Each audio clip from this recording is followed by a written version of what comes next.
الرحمن الرحيم. الحمد لله الذي أضاء قلوب المسلمين بنور الإيمان، وله الحمد حتى يرضى، وله الحمد إذا رضى، وله الحمد بعد الرضا. وصلى اللهم وسلم على سيدنا محمد وعلى آله وصحبه ومن اتبعهم بإحسان إلى يوم الدين. وبعد، السلام عليكم ورحمة الله وبركاته. برادران و خواهران المؤمنین، زمان ما اسیرترین زمان فتنه هاست و بزرگترینش امروزی است که دور دادن حق با باطل و باطل را به حق، مثل این که دست خود را دور بتیم پشت دست، روی دست شود و روی دست پشت دست. در این زمان زندگی میکنیم که وقت امروز حق به می رقم، حق را با باطل دور دادن که حق باطل شده است و باطل حق شده است. ابن بطل العبکری رحمه الله تعالی در کتاب الابانة الکبری از فضیل بن عیاض روایت میکند که وقت فضيل بن عياض كيف بك إذا بقيت إلى زمان شاهدت فيه ناسا لا يفرقون بين الحق والباطل، ولا بين المؤمن والكافر، ولا بين الأمين والخائن، ولا بين الجاهل والعالم، ولا يعرفون معروفا ولا ينكرون منكرا. بشان میکنم میگه که چطور خود را پیدا خواهد کردی و چی حالت خواهد بودی اگر در زمان بانی که مردم را ببینی فرق نمیگذارند بین حق و باطل، و نه بین مؤمن و کافر، و نه بین امین و خیانتکار، و نه بین جاهل و عالم. البته عالم کسی که با قرآن و سنت و فهم سلف عمل کند، نه هر کسی که امروز نامشان عالم است. آنها جز کسانی نیستند که الله متعال مثال از اونها در قرآن خود گفته است، کمثل الحمار یحمل اسفارا، مانند خرهای هستند که کتابها را حمل کرده هستند با پشت خود، ولیکن چیزی را نمیدانند. مثل علمای سلاطین و علمای طواغیت، کسانی که دین مردم را برایشان تلبیس کرده هستند و پوشانده هستند. و در ادامه اثر فضیل بن عیاض میگوید که و نمیداند عمل خیر را از معروف و نه هم منکر را از منکر. و جای تعجب اینجاست که والله حقا که ما در همین فتنه های هستیم در این زمان خود. همین رقم شده است که مردم را میبینیم که فرق نمیگذارد بین حق و باطل، و بین مؤمن و کافر، و نه بین امین و خیانتکار، نه بین جاهل و عالم، و نه معروف را میداند و نه منکر را. ولکن تعجب به آن کسانی میکنیم که امروز اسلام را به عز و عزت و بالا میبیند، نه به غربت، و مردم را همه به اسلام و خیر می‌بینند. گویا این که همه مسلمان هستند و خیر هستند، نه فتنه‌ای است نه هیچ. با وجود اغلبیت و کثرت و زیادی شرک و انتشار شرک به فتنه‌ها، ولیکن بازم ببینید که لسان حالشان همیشه است. نمیدانم یک اشاری 8 میلیون مسلمان در زمین هست و نمیدانم که مردم فلان جای اسلام هستند، مردم فلان جای اهل سنت هستند و الی آخره. و همه را ضمن اسلام می‌کنند، ولی که از مشرکین باشه و از روافض باشه، از قبوری باشه، صوفی باشه، همه را زیر یک اشاره 8 میلیارد مسلمان حساب میکنند. و اینا کسان هستند که داد باز از کفر و طاغوت و توحید هم میگن. و ببینید که از مشرکین سخت جدال میکنند و اساس دین خود را با مردم و قوم خود بنا میکنند. این که گویا ولا و براهش و دوستی و محبتش و دینش گویا که مردم باشه. این مردم برش خوب بگن، مردم برش تروریست نگویا، مردم برش تکفیری نگویا، همین برایشان کافی است. مردم مرابط نگویا. ولیکن اگر الله متعال بد بگه و الله متعال راضی نشه، خب خیلی مشکل نیست. ولی که با این اقرار نکردن، اما عملشان رو ببینی، عمل انسان بیانگر اعتقاد انسان است. ولیکن کسی که الله متعال بصیرت داده باشد، بدون شک میدونه که قومی که در بین اون ما زندگی میکنه فعلا و اهل دار دیارشان هیچ فرق نمیکنه بین حق و باطل، و نه بین توحید و شرک، و نه بین مؤمن و کافر. اصلا چیزی به نام کفر و تکفیر ندارد. و تمام صفاتایی که فضیل بن عیاض رحمه الله تعالی در این اثر ذکر شده هستش، تمامش در قوم خود بدون شک ما می‌بینیم که همشون نه فرق بین اسلام و کفر میکنن، نه فرق بین حق و باطل، و نه فرق بین معروف و منکر. و کسی را که الله متعال قلبشون قبل ازش مشکور کرده است، حقیقت دین و خلقت خود را ندانسته است، و نه رب خود را شناخته است، و نه رسول خود را، و نه کتاب خود را. الله المستعان. و وقت امیر است که نیست داد که دهنده کسی را که الله ذلیل یا گمراه کرده باشد، کسی را که الله متعال گمراه کرده باشد، او هیچ کسی هدایت داده نمیتواند. بس کسی که امروز حقیقت اسلام و حقیقت بعثت نبی صلی الله علیه و سلم و حقیقت از اینکه الله متعال رسول به خاطر چی فرستاد ندانسته است، و حقیقت قوم خود را نشناخته است، حقیقت کسی است که الله متعال بصیرت از او گرفته است و قلبش را کور گردانده است. همین رقم که الله متعال در قرآن خود میفرماید که ولقد ذرأنا لجهنم كثيرا من الجن والانس لهم قلوب لا يفقهون بها ولهم اعين لا يبصرون بها ولهم اذان لا يسمعون بها اولئك كالانعام بل هم اضل اولئك هم الغافلون. بدون شک الله متعال کسان را خلق کرده است از اهل جهنم که آنها قلب‌ها هم دارند ولکن تفقه نمیکنند، نمیفهمند، و چشم هم دارند ولکن نمیبینند، و گوش هم دارند ولکن نمیشنوند. اونا مثل چارپایان هستند، بلکه بدتر از چارپایان هستند.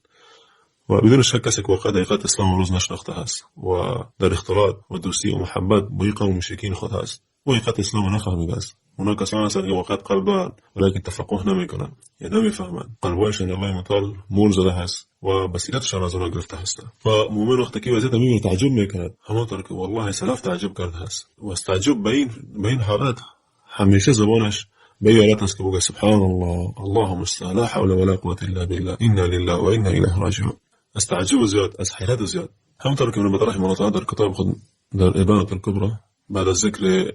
إن أسأل صلى بن عياض ميكي فإنا لله وإنا إليه راجعون ما أزال الله وتترفع الرجوع ميكن بس استعجبك ميكن فإن قد بلغنا ذلك وسمعناه وعلمنا أكثره وشاهدناه ميجامو أميش ذكر فضيل بن عياض رحمه الله تعالى ذكر كردهاس بدون شيء دي دهستن بمي زمانه سيدهستن وأكثر زنار دي دهستن وفاهمين فلو أن رجلا ممن وهب الله له عقلا صحيحا وبصرا نافذا فعمأن نظره وردد فكره وتأمل أمر الإسلام أهله وسلك بأهله طريق الأقصد والسبيل الأرشد لتبين له أن الأكثر والعام الأشهر من الناس قد نقصوا على أعقابهم نجا كسرك الله مطعم براش عقل سليم مديده بسيرته بهو طاقر نبوشات وقت بوادقات وتدبر نظر كنت وتعامل كنا در أمر الإسلام وأهله بدون شك مسيرة مناسبة وراء بهترين وراء بخد انتخاب میکنه براش معلوم میشه که اغلبیت زیاد و عام از مردم با عقاب خود برگشتن پشت کردن و چی پشت کرده مردم امروز بدین رسول الله صلی الله علیه و سلم مسیح عقب رفتن به شرک و کفر و گمراهی عقب رفتن میگه از وجد منحرف شدن و از برهان و حق روی گردان دستن و بسیار از مردم چیزی را که خوب میدانستند امروز بد میبینند و حلال کردن چیزایی را که حرام میدانستند و کار زشتی را که منکر میدانستند امروز خوب میبینند بس بدان رحمك الله که این اخلاق مسلمین نیست و نه از اعمال کسانی که اهل بصیرت در این دین بودند مثل الصحابه و التابعین و من تبعهم باحسان و نه اهل ایمان و نه از اهل ایمان و یقین. بنابراین لازم میبینیم که در این درس کوتاه ذکر مختصر از سیرت ابن بطال رحمه الله تعالی امام من ائمه المسلمین را ذکر کنیم تا شاید الله مطال قلوب بندگان خود را به این دروس باز کند و کسی که به دنبال حق است و کسی که الله مطال برایش خیر قدر کرده باشد بشناسد سلف خود را که آنها کسانی بودند که صحابه رسول الله صلی الله علیه و سلم را به احسان متابعت کردند و بدون شک حق و رای مستقیم و هدایت به پیروی از کتاب و سنت و اثر صحابه به فهم این علمای بزرگ است. ابن بطال رحمه الله تعالی که شدیدترین خلق الله مطال بود به اهل بدعت و ضلال نامش ابو عبید الله بن محمد بن حمدان العبكري متولد سال 304 هجري ومتوفي سال 317 هجري رحمه الله تعالى ويكيز كل من فترين كتابهاش كتاب اللبانة الكبرى. اللبانة الكبرى درد بأهل البدعات بيتبوي سنة وعقيدة رسول الله صلى الله عليه وسلم والصحابة والتابعين واشتاس برمي قال بموضوع خودين كي سبحان الله ابن بطال رحمه الله تعالى در قرن شهرهم يجري ميقات أغلبية زيادة مردم بكفر وشرك كبراهي رفتان نفق ابن بطال حتی که صحابه در قرن اول فکر کردن تمام فتنه‌ها در زمان آنها بوده است. باز ببینی حمیر العلم حرکت علم آیات الله مطهر بعضش را به بعض دیگرش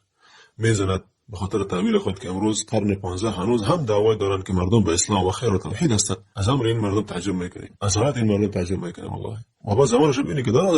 از کفر و طاغوت گپ میزنند و ما همین رقم میگیم که مثل ابن بطال رحمه الله گفته است انا لله و انا الیه راجعون. بدون شک ما در زمان خود تمام این مصیبت‌ها و صفات‌هایی که فضیل بن عیاض از زمان ذکر کرده است ما یافته هستیم. امروز مردم برگشته هستند به عبادت طاغوت و بدعا نه منکر و منکر میداند و نه معروف و نشناسد و امین نزدشان ارهابی و تروریست است و خائن نزدشان شیخ و هدف ما دیگه از رؤوس طواغیت نیست. رؤوس طواغیت امرشان معلوم است هدف ما از مردم است از عوام مردم مثل که ابن بطال رحمه الله گفته است والعام الاشهر من الناس یعنی عام از مردم هدف ما از عوام مردم است که در کفر و شرک دچار شده هستند و اکثریت اغلبیت مردم قسم که ابن بطال رحمه الله تعالی گفته است والعام الاشهر من الناس قد ركسوا على عقابهم وارتدوا على ادبارهم. و در جای دیگر ابن بطال رحمه الله تعالی در کتاب خود سعید بن جبیر رحمه الله تعالی تابعی جلیل القدر نقل میکند که سعید بن جبیر گفت راهب برای سعید گفت یا سعید در فتنه معلوم میشه برای کی الله را عبادت میکند از کسی که طاغوت را عبادت میکند. راهب یعنی کسی که زاهد باشه و اعتزال کنه از مردم. برای سعید بن جبیر میگه میفهمی در فتنه معلوم میشه که کی واقعا الله متعال عبادت میکنه و کی طاغوت را عبادت میکنه. بدون شک امروز فتنه‌های بزرگ که مثلا مدت شده است معلوم است که کسانی که اهل توحید و اهل غربت هستند و چی مشکل در شان هستند و واقعا حقا الله متعال پرستش میکنند ولا يخافون في الله لومة لائم و نه هم بخاطر الله متعال از کدام ملامت کنند نمیترسند ولیکن کسانی طاغوت را پرستش میکنند چقدر زیاد هستند و در زمانی که مزدگی میکنند بدون شک امروز در فتنه‌ای که هستیم مردم انواع از طواغیت را به نوع از عبادت گرفته هستند. صوفی ها را ببینید که پیرهای خود را به عبادت گرفتند و کسانی که با پشت علم هستند از منتسبین به اسلام و شیخ حاضری خود را به عبادت گرفته هستند و اهل جهاد را ببینید الا ما رحم ربی امیرهای خود را به طاعت گرفتند به عبادت گرفتند من دون الله سبحانه و تعالی بدون از اینکه بفهمند یا نفهمند. ما امروز در بدترین و سخت‌ترین فتنه‌های قرار داریم که زمان خلقت آدم علیه السلام إلى قن فتنه نگذشته است و زمان بعد از ما زمان اشدتر است و این زمان که ما قرار داریم فتنه شرک است والله و برگشتن به عبادات و ارزش ها و اخلاق های جاهلیت. ورانچه در این زمان مورد بحث و منازعه مردم قرار گرفته است و حقیقت اسلام است که مخالفین عقیده سلف و دین حنیف محمد صلی الله علیه و سلم از پیروان اهل بدعت و ضلال، پیروان صوفی و اشعری و ماتریدی و معتزلی و خارجی و مرجعی و اخوانی و از اهل انحراف و گمراهی و جاهلان و مشرکان و غیرهم كثير ملأ الله قبور منهم. این مشرکین میدانند که رسول الله صلی الله علیه و سلم مبعوث شده است به عبادت و یکتاپرستی الله متعال و براءت از همه ادیان و اقوام و تکفیر کسانی که با این اصل بزرگ دین ایمان نداشته باشند. این علمای نامنهاد این امت بدترین آنها شدند. حالشان بدتر از خاخام ها و راهبان از بنی اسرائیل است که الله متعال در کتاب آنها را سرزنش کرده است و بعد گفته است